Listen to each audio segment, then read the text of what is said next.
Добро вечер. Билатералните спорови не треба да бидат одлучувачки за пристапувањето кон Унијата, а напредокот на Македонија треба да се оценува според спроведените реформи, порача премиерот Мицкоски од лидерскиот самит во Тирана. Еврокомесарката Марта Кос на лидерите од Западен Балкан им порача дека Брисел се стреми кон заеднички напредок на регионот. Детали од Јован Ѓорговски. Македонија останува посветена на европските интеграции, но тие немаат суштина ако билатералните прашања бидат фактор што одлучува дали државите ќе станат полноправни членки на Унијата. Ова е пораката која премиерот Христијан Мицкоски упати од Тирана на лидерскиот самит посветен на планот за раст. Мицкоски нагласи дека земјава премногу долго е во пристапниот процес и фокусот, како што рече, сега е ставен на развојната агенда. Најави дека до крајот на годинава ќе бидат реализирани најмалку 8 од преостанатите чекори. Наистина не гледам повеќе суштина ако билатералните проблеми и ако билатералните спорови се тие кои што одлучуваат дали земјите треба да станат полноправни членки во рамките на Европската Унија. За мене суштината која што ја гледам е испораката. Реформите, чекорите кои што ги исполнуваат и се додека тоа е врз основа на системот на испорака, тогаш апсолутно ние како држава ќе бидеме компетитивни и убеден сум дека ние ќе бидеме тие кои што први ќе стигнат до конечната цел. Јас повеќе сум концентриран овдека на чекорите кои што се дел од развојната агенда, односно развојниот план. До крајот на годината очекувам најмалку 8, а богами може и 10 од 12 неисполните чекори да бидат реализирани. Самитот во палатата на бригадите во албанската престолнина го отвори премиерот Еди Рама, кој во воведниот говор порача дека регионот не моли за место во Унијата, туку секој ден докажува дека припаѓа таму. Рама нагласи дека целта е Западен Балкан да се развива заедно со Унијата, а не на нејзина сметка. Дека Брисел е подготвен за заеднички напредок потврди еврокомесарката за проширување Марта Кос. Намерата, како што кажа таа, е регионот заедно да напредува, а целта е земјите да станат полноправни членки со, како што потенцираше, целосни права. Balkans don't ask favors. And this is something one can feel and can hear in every statement of every one of the leaders around the tables. Nobody is looking for favors. Nobody is crying for some sweets. Everyone comes with a pride. We are not begging to enter European Union. We are proving that we are every day more ready.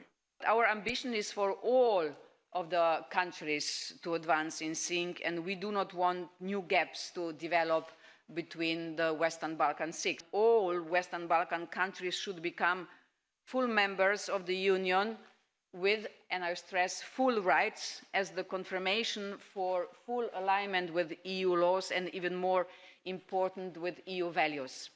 Разговорите на шесте лидери во Тирана воглавно беа фокусирани на продлабочување на економската и институционална интеграција на земјите од Западен Балкан во единствениот европски пазар, преку клучни иницијативи од планот за раст, меѓу нив за роаминг, приклучувањето кон СЕПА, зелените коридори и новата фаза од заедничкиот регионален пазар.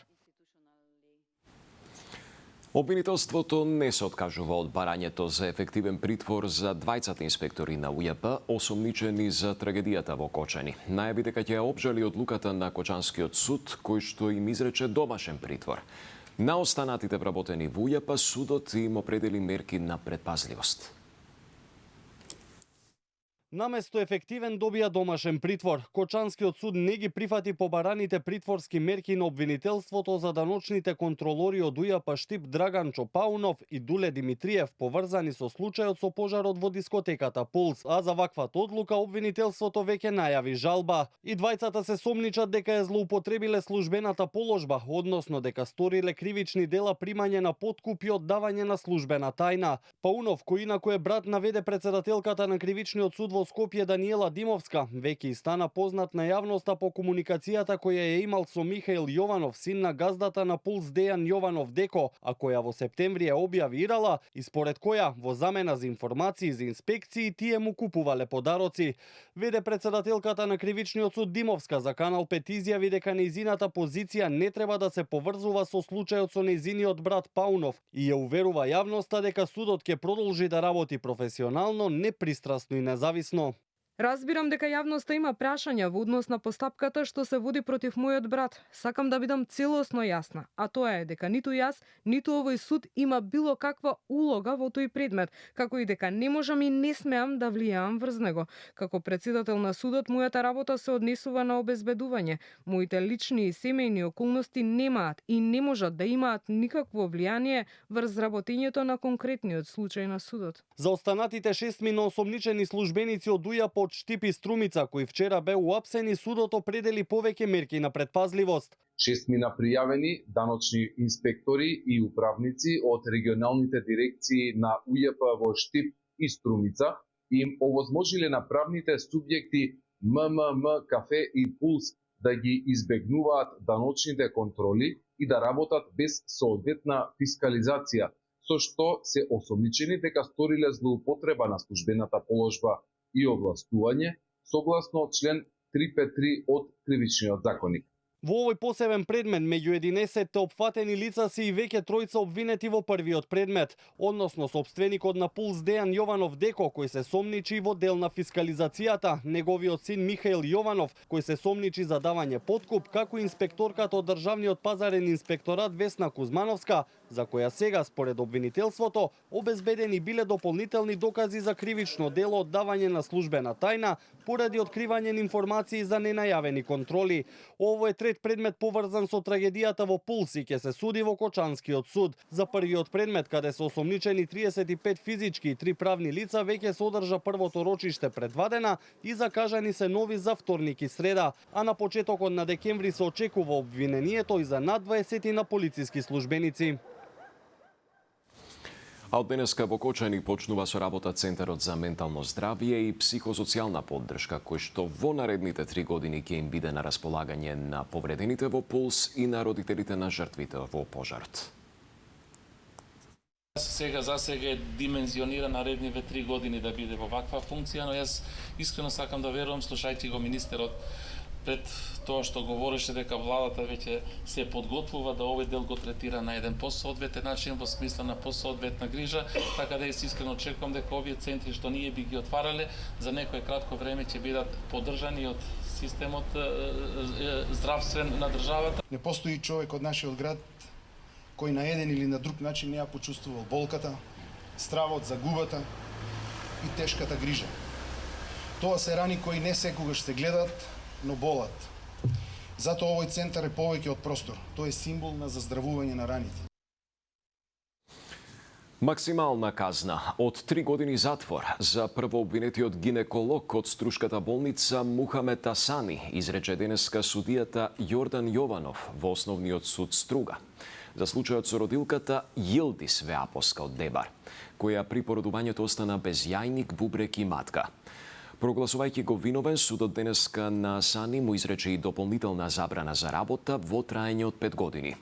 Според првостепената пресуда, обвинетиот Асани и покрај влошената здравствена состојба на родилката по царскиот рез, не направил диагностика и ехо за настанатото крварење, што довело до хеморагичен шок, кога непотребно и биле извадени 3 здрави органи.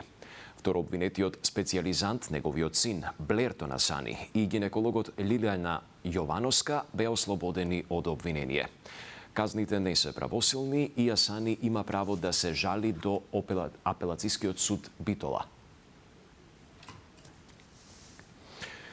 Нема повеќе вработувања во здравството по лична проценка. Преку регистарот за човечки ресурси во здравството ќе се знае какви профили на лекари недостигаат во здравствените установи низ државата. Електронскиот регистар на здравствените работници покажува дека во јавното и во приватното здравство вработени се над 32.000 лица. Најмногу недостигаат медицински сестри.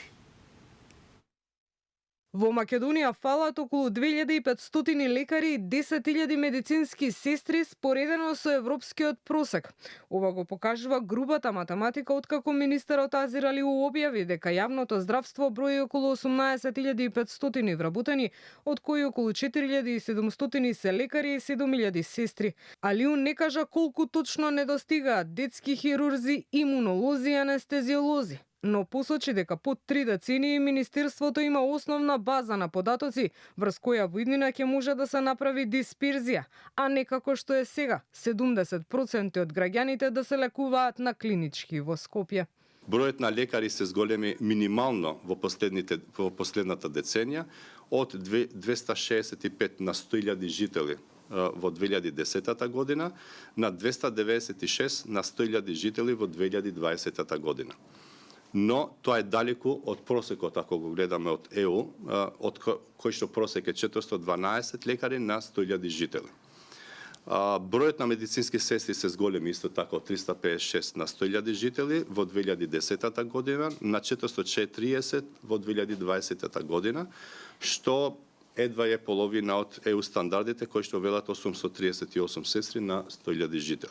Алиу вели дека повеќе нема да може лекар да си бира специјализација по желба или со телефонски повик, туку специјализации ќе има според потребите на државата. За оние медицински гранки за кои нема потреба, нема ни да се отвараат места. Имаме голема бројка на доктори во области кои што се повеќе комерцијални, да кажеме, а помалци имаме во